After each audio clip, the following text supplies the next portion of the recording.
Welcome to the Emotional Balance Sheet Podcast, your guide to help you manage life, money, and multiples. Each episode, host Paul Fenner, Tama Capital's president and founder, and the proud parent of 4 amazing children, including 1 set of triplets, will provide insights on successfully sustaining an active lifestyle, career, and family through comprehensive wealth management strategies, financial education, and lifestyle planning, specific to parents raising twins, triplets, and more. Learn more, subscribe to the show, or connect with Paul at tamacapital.com. This podcast is for informational purposes only and should not be relied upon for investment decisions. Clients of Tama may retain positions in the securities discussed in this podcast. Have you ever thought about making a midlife career change while raising a family? A change to a completely unrelated career you already spent thousands of hours and multiple degrees to pursue? This week, my guest is Jillian Moutafis, a leading real estate agent in the Metro Detroit area. The mother to 3 girls, Jillian discusses her non-traditional journey into real estate from being an elementary school teacher for 12 years before deciding to make a change. Jillian talks about why she changed to a more flexible career that would allow her more time with her 3 daughters. Changing careers is a topic that many people grapple with, and especially parents. Jillian talks about the struggle to make it work, especially in the early years when she lost money as a realtor, and how she tried being both a teacher and real estate agent part-time, and the signs she finally received to push her into real estate on a full-time basis. Please enjoy my conversation with Jillian Moutafis. So my guest on today's podcast on Emotional Balance Sheet is Jillian Moutafis. Jillian is a real estate agent in the Metro Detroit area, and probably more important, a mother to 3 young and growing daughters. So Jillian, welcome to the show. Thanks for having me, Paul. So I think what we'll start with is, I think one of the most interesting things about you is how you got into real estate. So why don't you start with a little bit about your background, how long you've been in real estate, and then really how you transitioned into real estate, because I think that's going to be really interesting to a lot of our viewers today. My story is a little different maybe than some. I went to Michigan State, got my degree in teaching, got my master's. My plan was to teach, and I did that at the elementary school level, public schools, for 12 years. During that time, met my husband, got married, started having a family, and it was after we had 2 of our daughters, you slowly learn how challenging that is and how just trying to balance the family and work, and it's not easy. So I knew I wanted to make a change, but when you're in something for that long and your degrees in that and you've gone to school for that, it's hard to make that change. But I did. And when I was actually pregnant with my youngest, I took the test and passed. I was still in teaching for a few more years, and I eventually stopped teaching, went full-time real estate. And really my goal was to have a career, but to just kind of do it enough to make money and do what we needed to do. But my goal was to be with my kids and have that family time and have the flexibility in my job, which I did not have teaching, to be the mom that I wanted to be and to volunteer and to help. And here we are, fast forward almost 9 years later, and I do not regret it one bit. The only thing I regret is not doing it sooner. This job has given me so much more than I anticipated, but helped me reach that goal. I'm able to over the years, I've been able to volunteer at my kids' school and be involved in the community, in the district. I've been able to be here more, have that flexibility. And at the same time, it gave me, which I never anticipated, a job that I thoroughly love and enjoy. And I've been successful at it. And a lot of that is just through the relationships and friendships that, ironically, I've made through my years of teaching, but even more so through my years of volunteering and being with my kids and the families I've met. I really always do say that real estate, it's not advertising, it's not sales, it's the relationships and the connections and the friendships, because you're helping someone buy or sell their home, and that's a big deal. So got into real estate and haven't looked back, and I love it. I love what it's given me, and I love what I'm able to give people. And I'm very thankful. I'm very blessed. There's a whole lot to unpackage there, because you hit on two of the things I want to address a little later on in our conversation is, one, how you've grown, and two, like your involvement in the community, because I know you're really involved. And that's one of the ways that actually I got to know you a little bit on being on the PTA board for our kids' elementary school. So if we go back, when you were thinking about changing careers, how did you decide on real estate? Because a lot of families, couples, partners, husbands and wives, they may not be exactly, I know a lot of them aren't happy in their current careers and would like to make a switch. But a lot of it comes down to finances and to making that big jump, because I think you hit the nail on the head there. You went to Michigan State for undergrad, then you went back for a grad degree for teaching. I mean, you had a lot of time and a lot of emotional time, a lot of financial time, like invested in being a teacher. Really, I owe it to my mom. My mom has been in real estate since I was, maybe 10 years old. So I've watched her do it all these years. And when Chloe, my oldest, was born, she's 13 now. My mom she had her career, but she was watching Chloe. So I would go to work and my mom would split between her and my husband. They would watch Chloe, and then when we had Lexi. So I watched her have the flexibility in her job to watch my kids. And at the beginning it was okay, but then when I had the second and knew was about to have a third, it becomes a lot. It becomes too much. And so watching her experience and knowing that she was doing this, she was making it work and didn't have quite the 9 to 6 or the 9 to 5 limitations that I had. She was flexible. When Chloe started preschool, she was taking her to preschool. So that's what I felt like I was missing out on in my life with my kids, and the things that were important to me that I wanted to do. So that was where the idea came from, of a career I could have with the flexibility. However, as you just said, once you've devoted that many years into your education and getting to this point, it was hard to make a switch. So I thought about it for 2 to 3 years before I actually did it. And even when I took my test and I had my license, I still continued to teach. But what I realized is you can't do this job part-time if you do it the way you want to do it. So I was teaching, I'd sell a house here or there, but it didn't amount to anything. I ended up my very last year, I went part-time teaching and I job shared, and that didn't work. I was home more, but I was working 80% of the time to make half my salary. It just didn't make sense. I struggled with that year, struggled very much with that. And I kept saying, I need a sign. I just need a sign.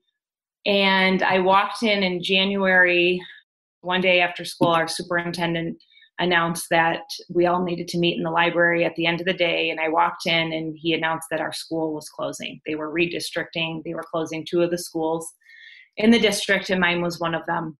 And I had this calmness and this peace over me. And I just said, Jill, there's your sign. What else do you need? And I walked out of there. Everybody else, all of my colleagues, bless them, they were crying, they were upset. And I went home that night with a sense of peace and just thought, okay, there's my sign. And I think what people don't understand about real estate, and this is where a lot of people will come to me and say, I'd love to do this on the side. And they think it's easy. They think, oh, I'll sell a house or 2 and make some extra money. What people don't realize is the expenses that actually go into real estate. So for the first year or 2, I actually lost money. And even my husband said, we do our taxes. Why are you doing this? This doesn't make any sense. And I was like, just let me get into it. Let me wrap up teaching here. And then it wasn't until I finally was done teaching, really got into it. And then again, now that I never expected the success, I never expected to love this job like I love it. I did hope that it would give me that flexibility to be with my kids and, like you said, be involved in the schools and the community. And it has given me that, but it's also given not just for my family, but for myself. It's given me a purpose. I mean, I have amazing clients. People will say, do you miss teaching? And I miss the kids, but just like I'm part of the Girl Scouts and the schools and the PTA. And so I get my kid fix in other ways. Yeah, it's not like you're at a longing for being around kids. Not at all. And I love them. And that was the part of teaching that I loved that I still get. I just don't get paid for it anymore, but that's almost better because I don't have to be there. I want to be there. So that was kind of how it took a little bit of time. And I've had people say to me, you've inspired me to make that switch, or because it was not easy. It was not easy at all. And it was, like I said, for a couple of years, you do question, should I have just stayed where I was? But looking back here now, almost 9 years later, like I said, I'm very blessed that this is how the cards have fallen for us. I think that's really interesting because we share, I think, that similar background, because I think most people, well, I don't know, most people know, but I started TAMA when my triplets were born it'll be 10 years ago in December, but I kept my full-time career. So I started my wealth planning business as I think the word today that we use is a side hustle. And I was fortunate where a lot of people were willing to give me a chance. Granted, there was some crossover between my corporate finance job and what I was doing in some degrees with wealth planning, but still, I think you hit on this, is that selling or buying a house is one of the most emotional decisions that you're going to make in your life. And it also has one of the biggest financial consequences or ties to it as well. Just like working with somebody like me as a wealth advisor, there's a lot of emotion in there and a lot of financial anxiety, and people want to split the two apart, and it's very, very difficult. And I think one of the questions I have, so I'll just ask it now, is I hear people, well, why do I even need a real estate agent? And I think just like having an advisor, from my perspective, having a real estate agent helps take some of that emotion out of it to where you're making a clear decision. How would you answer that question?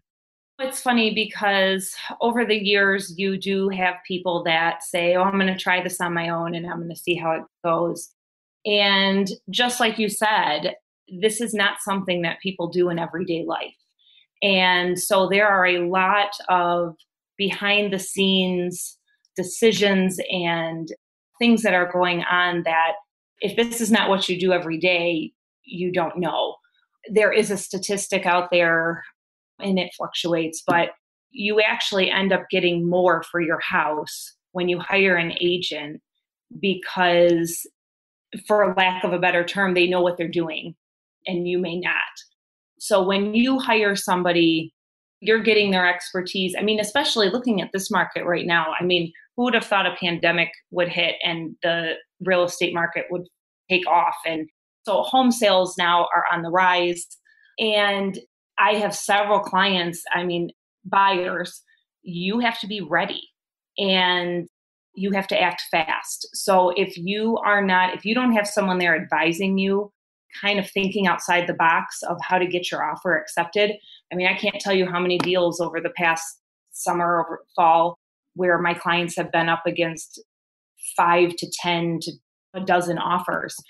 And if you're just putting an offer out there and hoping for the best and crossing your fingers, good luck, because in this market especially, I've had several different things where you look at waiving certain things, the terms of your contract, an escalation clause. I've gotten a few clients in the past few months where someone would say, well, what does that mean?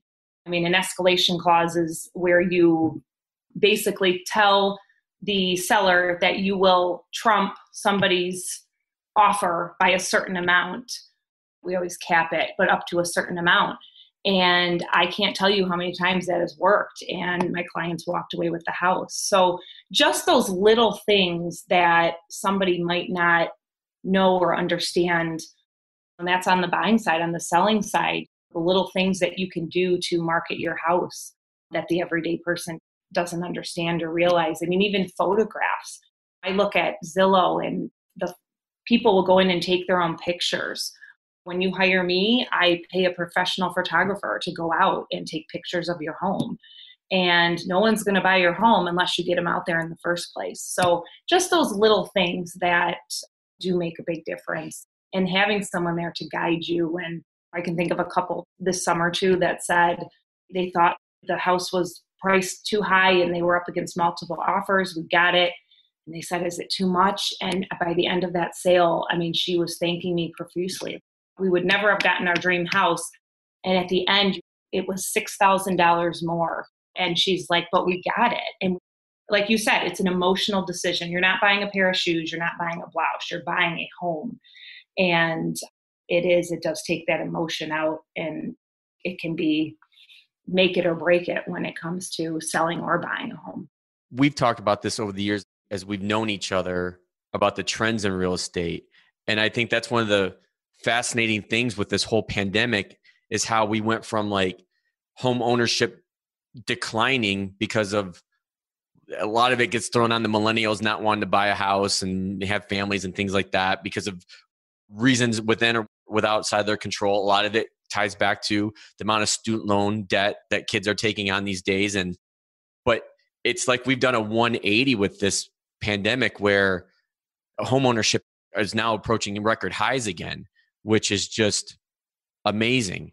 And ironically, I was just talking to a real estate agent up in the Traverse City, Michigan area on Friday, and he brought up that escalation clause. And he's like, yeah, it's like when you go to eBay, you can bid on something and you can make a cap.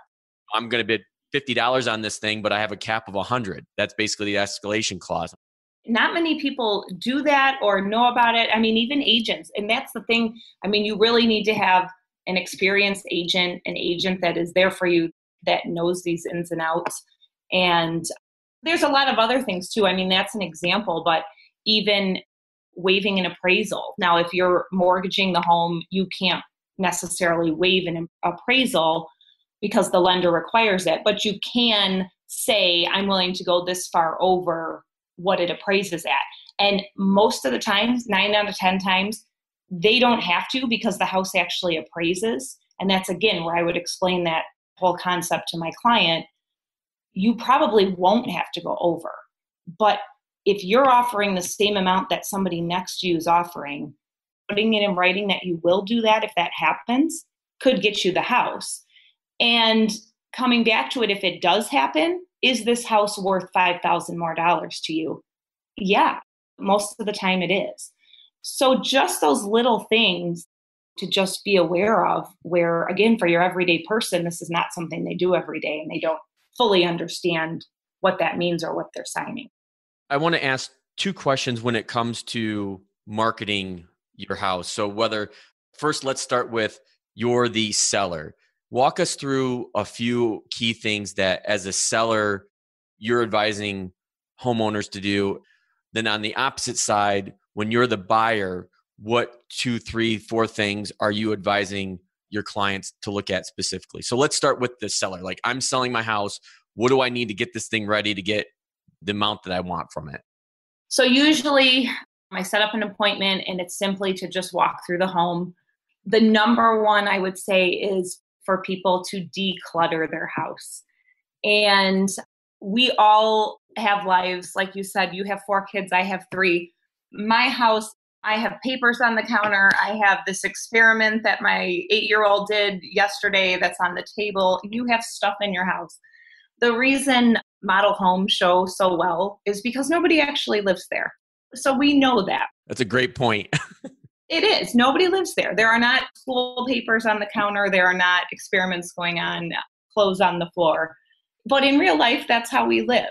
So the biggest thing I could say is try to, when it's time for showings, you want to ahead of time declutter your home so that when showings start, you can have everything off the counter. You can have everything off the floor.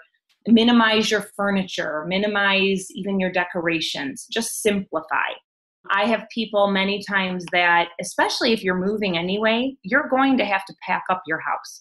So why not do it ahead of time to declutter and just move everything out of there that doesn't need to be. The less furniture you have in a room, the bigger it looks.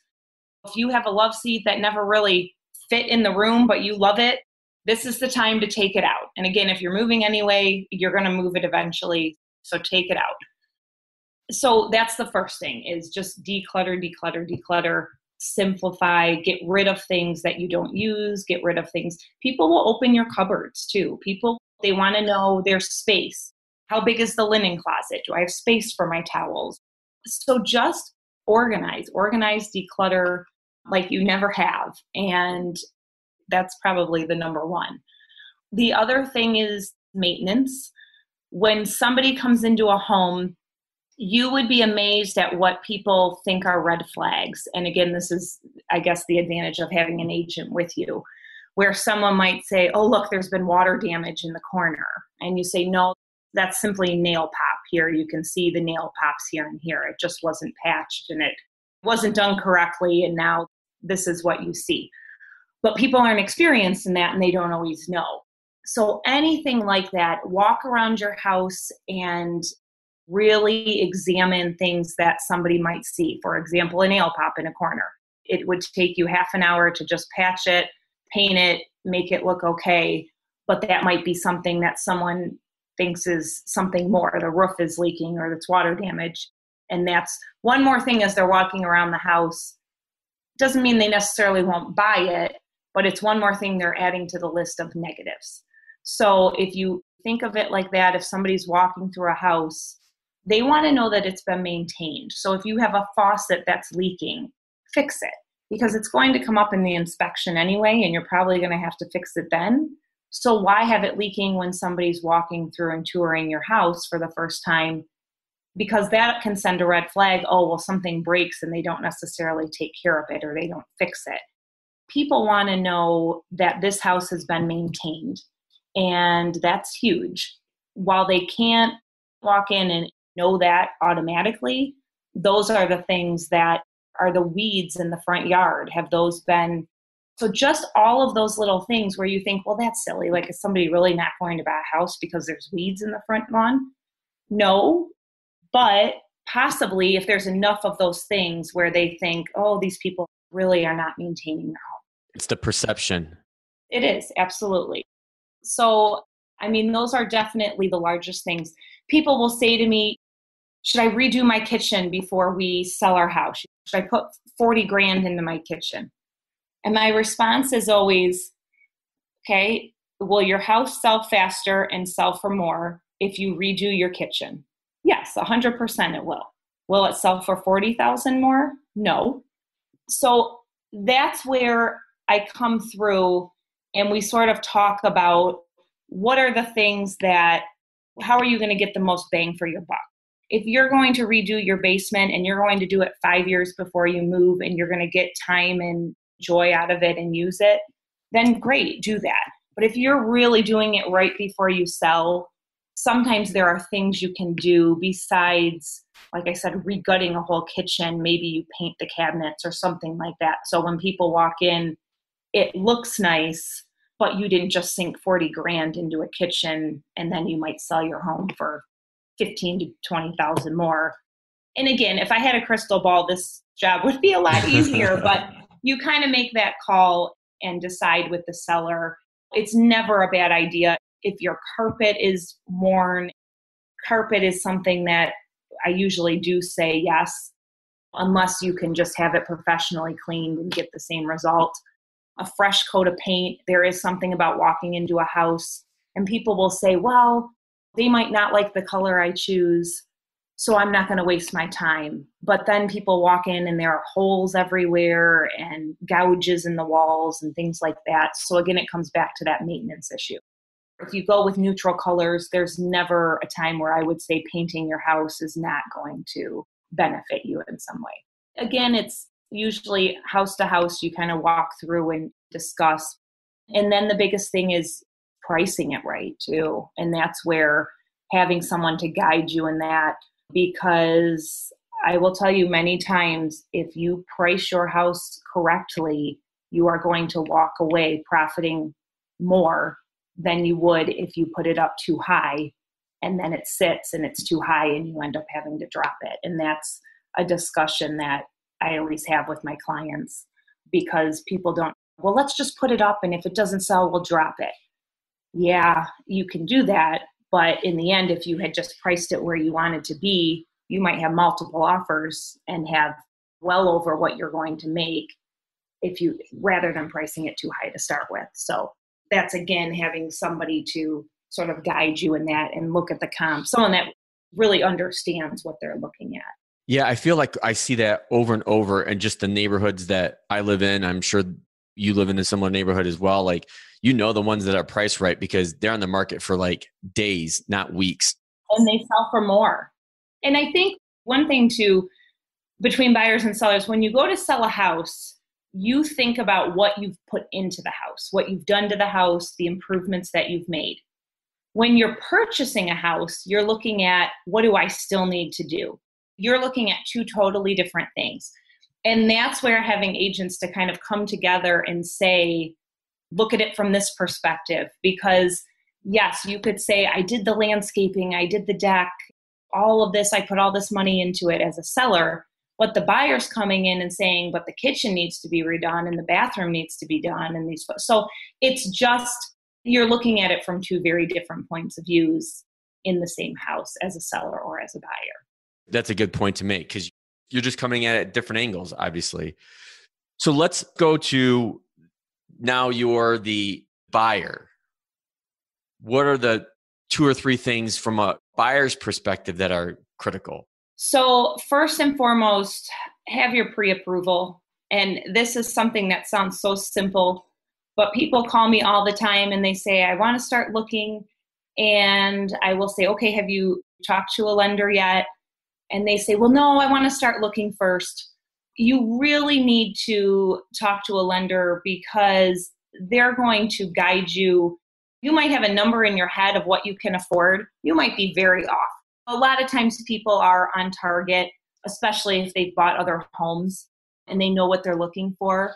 But you still want to talk to a lender. You still need that because at the end of the day, to even make an offer on a home, you have to have a pre-approval. And when you're pre-approved, say it takes you 6 months to find a home, all you have to do, they don't start from scratch. You call them and you say, hey, I need an updated pre-approval.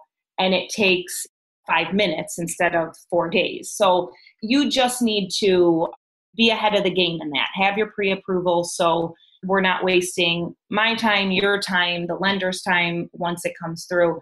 You just need to be prepared. And especially in this market, people will call and say, oh, this house went up this morning. Let's go look at it. Well, we can go look at it, but you're not pre-approved yet. So we can go look at it and they might have 4 offers by tomorrow morning and I'm still waiting for your pre-approval. And I can send it over without, but they're not going to choose your offer over all these other people that have a pre-approval. So it sounds simple, but call a lender, get your paperwork in, make sure you know, and it's helpful. I mean, they'll give you an estimated payment. They do need to know the house because your taxes and insurance based upon where you are changes, but they can give you an idea. So yes, absolutely be pre-approved. In this market, and really in any market, be ready to act fast. So a lot of people, they go on Zillow or some of these other sites, and what they don't realize is there are many times there's a delay there. So the houses that hit the market don't show up on Zillow right away, or Trulia or some of these other sites. So when I have a client that's actively looking, I put them in our MLS system, whatever their criteria is, and they receive automatic emails daily. So anything new that comes onto the market that day, they receive the email. That's the blessing and the curse of my job because I might wake up at 7 o'clock on Tuesday morning and think, oh, it's an easy day. And by 10 o'clock, I have 2 people calling saying, we've got to go see this house. And we'll go see houses and I'm writing offers and my day has exploded on me. So that happens often. But they're doing the right thing. And that's the thing. You need to make it work. People will call and say, oh, this house just went up. I'm really interested. It'll be Tuesday. And they'll say, but I can't make it over there until Saturday. That's fine. But just know come Saturday, it might be gone. And that happens often. So as a buyer, if you're really serious and you're actively looking, you need to be on the ball because especially right now, I mean, home inventories are low. They're very low. We need more houses. And even though it has improved slightly since the summer, There are many more buyers right now than there are sellers. So if you are thinking about selling, it is a great time. So for your buyers, just don't miss that opportunity. And then coming back to what we said about thinking outside the box, having an agent that's thinking outside the box, whether it's an escalation clause or saying you'll pay this much more as far as an appraisal. I mean, I've had people waiving inspections, although that's one thing I would never recommend to a client is to waive an inspection, only because you just never know That seems really risky. That's very risky. So I would never recommend to somebody to do that. But some of these other things that we've discussed, I mean, it's just thinking outside of the box and going from there. And then just being ready when the lender asks for something, because that's one thing too. Lenders right now, I mean, they are swamped with rates are so low, because that's another thing that has added to this, pandemic or not. Our interest rates are at a historical low right now. So that has been a driving force in all of this. And people are wanting to buy homes. You're under 3%. It's amazing. Yeah, the amount of refinancing I've done with clients this year, it's been absolutely unreal. So we have inventories that are at a historic low. We also have interest rates that are at a historic low. So for that, for a buyer, you have to be on the ball and you have to be ready to act if it's a house that you want. I'm sure you get this question because this is actually, besides what's going on with the stock market, the other interesting thing or question I've been getting is, well, should I look at selling my house because I know I'm going to be able to get a lot for it? And depending on, obviously everybody's situation is different, but I say on the flip side, I'm like, okay, you know that you can sell your house for more today. Where are you going to go? Because more than likely you're going to have to buy it at a higher price, unless you're downsizing, of course. And that's very true. And that's where you just have to wait. If you're thinking about buying your house and then you have somewhere to go for a couple of years and let it settle, I do think it will settle late 2021 to early 2022 is what the experts are saying. They're saying if you're going to make a bet on that it'll all kind of settle and be back to how it was before COVID at that time with the housing market. I mean, when we had the recession before, that was a true housing market fail. I mean, that was the recession. This is not. This is not a housing crisis. So even though we've seen this, like I said, yes, we have some waves here, but I do think it will settle by early 2022 and be back to normal. So if you're downsizing or you have a second home or something like that you want to get rid of, that makes sense. And not that it doesn't make sense even the other way, but you sort of have to weigh, because if somebody's paying you more for yours, then you're probably paying more for the one you're purchasing. And that's just how it goes. So you have to make sure that what you're doing makes sense. So one of the things we've talked a lot about how this is such an emotional decision and really the pros of working with somebody like you as a real estate agent, and flip side, working with somebody like me on the wealth management side. How is technology changing the real estate industry? Because I hear a lot about Zillow and what they're trying to do. And from my perspective, they're actually trying to cut somebody like you, the real estate agent, out of the transaction. And so obviously there's pros and cons about that, some of which we've talked about. But I guess, where do you stand on that? What's your take? It's interesting because your average consumer views it a little bit differently than it actually is. And to be honest, these programs have been around for a long time. And there's a reason why they've never really taken off. You're really taking out the human element of it. But with that human element comes, like you said, this is an emotional decision. And it really falls along the same lines of even a for sale by owner. You don't have the person that has your best interest at heart or guiding you through. They're simply trying to make a sale. And that's one thing, coming back to what I said at the very beginning, I feel blessed in this career because I feel honored when somebody chooses me to go through this journey with them. Because like you said, I mean, when people are selling their home, this could be a lifelong home that they've lived in and loved. A lot of times it's because of a divorce or a death. It could be kids selling their parents' home, or, I mean, I've had all of these scenarios several times. And like you said, some of these programs that Zillow has and that they've come up with, they've actually been around for a while.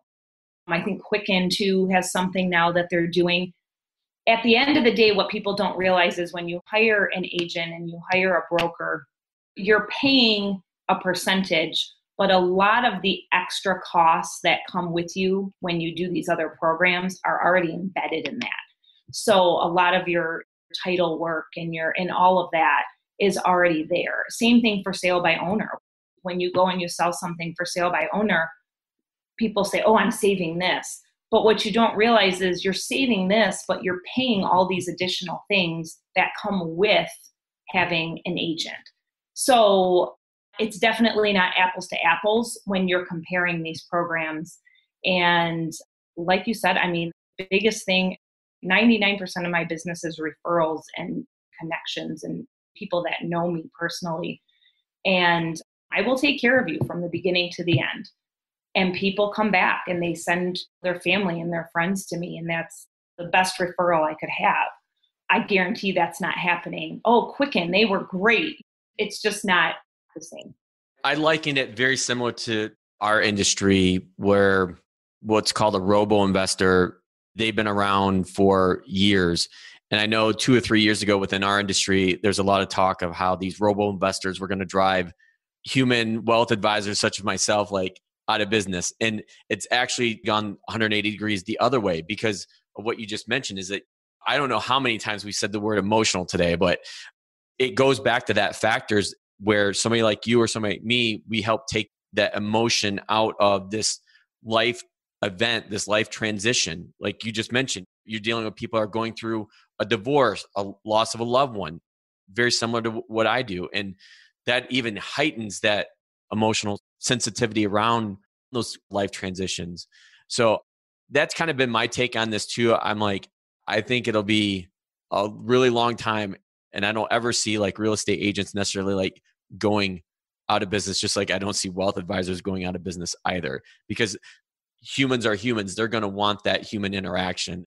It's not just a normal transaction. Like you said, it's not like you're buying a house every year. It happens so infrequently.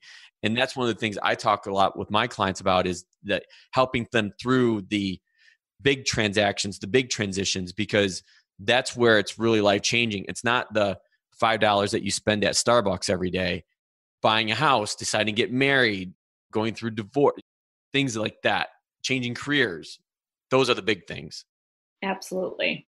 So I want to swing back to one item we touched on earlier, and you just touched on it just briefly, is how you've grown your business as a real estate agent, and talk about those relationships, how you've gotten involved with the community, because there's a lot of similarities to what I do too. But I'd like you to walk us through like how that's worked.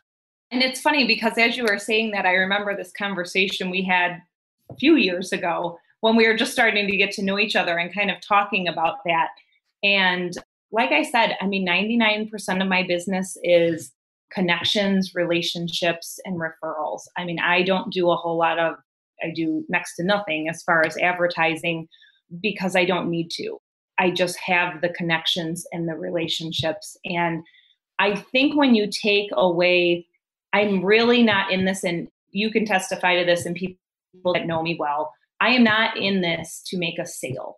If I walk into a home and my clients say, nah, this isn't it, I am not going to try to talk you into buying this house. I want you to walk away from this 100% happy, loving your home. That's why I'm in it. So I think you have good and bad real estate agents, just like you have good and bad doctors in any profession. But I hope at the end of the day, when I look back at my career, that my clients would say she took care of me. She took care of me from the beginning to the end. And that is why I recommended her to my mom or my sister or my grandma. And she cared.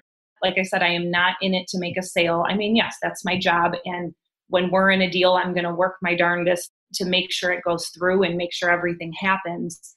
But I'm doing that for somebody. I'm doing that to help somebody and help them with this journey. Not for me. It's for them. And I think I have always, and people have said that even coming off of teaching, it seems like such a strange transition. Like you go from like you said, it's different, I guess, if you go from mortgages to real estate, that makes more sense. I went from teaching to real estate, which seems like two different worlds. But at the end of the day, I feel like if you're doing it right and you're living life the way I hope that people think or that I'm living my life, it's really about helping people. And it was when I was teaching, and it is now in real estate. You're helping somebody, like you said, through this. It could be an emotional time. It could be a happy time. I mean, when I have first-time home buyers about to get married and I love it. I walk out of those closings with a happy heart. And I love what I do. And I love being able to take care of people and be there for them through what you said. I mean, for most of us, the most major purchase that you're ever going to make, or selling a home that is somewhere they've raised their children. So I think for me, that being what has driven me in this career, when kind of going back what you touched on with being in the schools and community, and we know each other from PTA. And what's interesting is when I got out of teaching and went into real estate, like I said, my number one goal was to be with my kids more and be involved in their schooling, be able to go up and help in Lexi's classroom at 9:00 on Thursday mornings for an hour. And I was able to do those things. And what ended up happening in that, which I never would have imagined, but what ended up happening is that I've made over the years all of these wonderful friendships and relationships and connections, and people that know me and know who I am and what I represent, or I hope at least. And because of that, then when they did go to sell their house or purchase a house, they called me because they knew who I was.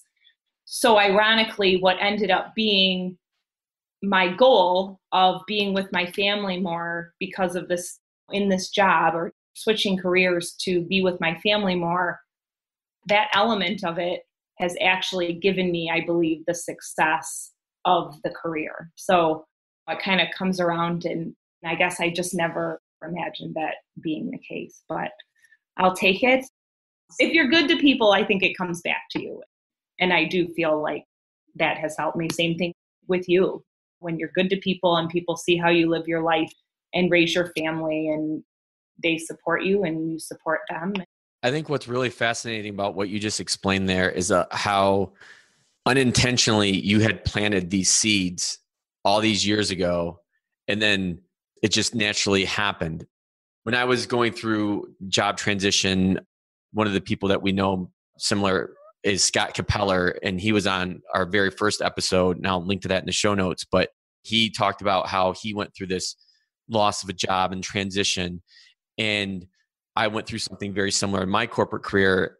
I think what I learned about that, I don't know if I said it myself or the person that was helping me get through it said, it's like, you can only run from your calling, your destiny for so long. And for me, that was coming into my firm, Tama Wealth Planning, full time. And like you talked about, it was really hard to do what you did on a part-time basis. Just like in the 7 years or 6 years I was building up Tama before I came into full time, it was really hard doing that. And when I look back at the last 3 years of being in this full time, it's amazing where I've gone from back then to where I'm at today. And just like you, like in the conversations that we've had over the years, you've said over and over, I'm like, it's amazing where I was this many years ago to where I'm at now. And like you said, you don't do much of any advertising. It's all word of mouth. It's all these relationships that you've built over the years, all these little seeds that you've planted. And people think like, when I'm going through a life transition of selling a house, I'm picking up the phone and calling Jillian. And so that to me, I think goes to the heart of, I think, what you and I do in helping people through some, at times, very difficult life transitions. I agree 100%. As we kind of get to the close of our conversation, it wouldn't be a conversation without talking about COVID and the impact on families. And given that you have these 3 wonderful daughters and a husband that works full-time as well, we run in that similar life situation. Talk to us how it's been with you and your girls and at home, and if you've learned any secrets that you can share with the rest of us trying to balance this chaotic mess called homeschooling. I don't know if you want secrets. I don't know if I have any there. I just keep swimming is what it's really funny because when COVID first hit and life kind of shut down, it wasn't all bad. I do feel like with 3 school age kids and everyone's involved in something, and we just went from everything to nothing in a matter of a couple of days. And we did have more family time, and we were home and we were eating dinner together. And there was a small period of time where it was great. I think now though, fast forwarding, it's been going on so long.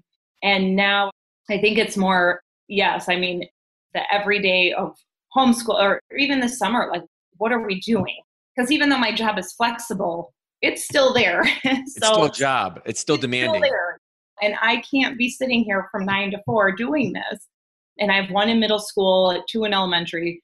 So that part has been rough. I think now, even coming into when fall hit, I think I know we keep saying emotional, but the emotional weight that this has, where my kids, their sports that they've been so involved in, and those have shut down. And when are they coming back? And I mean, the school is the largest part of that.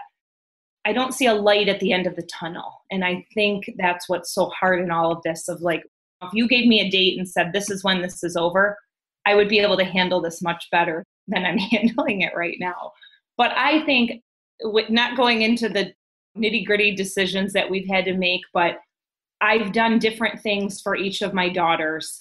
And some of those decisions were the hardest I've ever had to make, because you really do feel like you're altering their lives in a way. Like, if I make this huge change now, is this going to... But I think we all have to give ourselves a little bit of grace and a little bit of compassion this year, that none of us would have thought we would ever have to be making the decisions that we've had to make. And I don't think there's a right or wrong.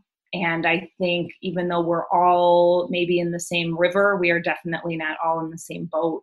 And we just have to...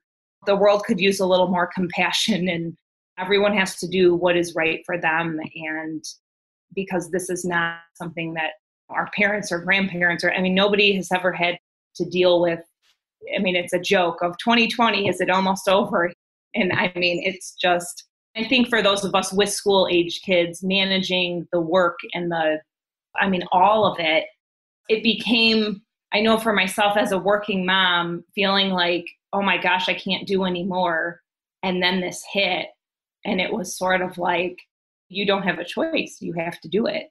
But it's hard. It's very hard. And I think just a lot of grace, a lot of compassion, and maybe a lot of wine on certain times too, because it has not been easy. And I think it's because we all want what's best for our kids, and we're worried. We're worried at this point. We're worried and we're scared of what this is eventually. If my kid's not in school for a year, what does that do? I mean, that's something that is heavy on our shoulders that you might not understand if you don't have a school-age child, or they've missed, these seniors, or they've missed all of these things that they won't get back, or kindergartners this year. I mean, the biggest part of kindergarten is going in and being at school. So my heart goes out to a lot of people, and I think we all just need to show a little, just know everyone's just making the best decision they can for their families, and have compassion and kindness. I agree with that wholeheartedly. My closing question for everyone is, what is the one thing that you like most about being a parent? Oh gosh. I think when you have kids, you know that you will love them, and you know that it's going to be amazing. I think what you don't realize is, it's sort of like someone said one time to me, it's sort of like you have your heart outside of your body and it's running around. And I was like, that is the truest statement I've ever heard, because when they're hurting, you're hurting. And it's hard. It's the hardest job you will ever have. But I think watching my kids, now that they're getting older, my oldest will be coming up on 14. And I think they're turning into great people.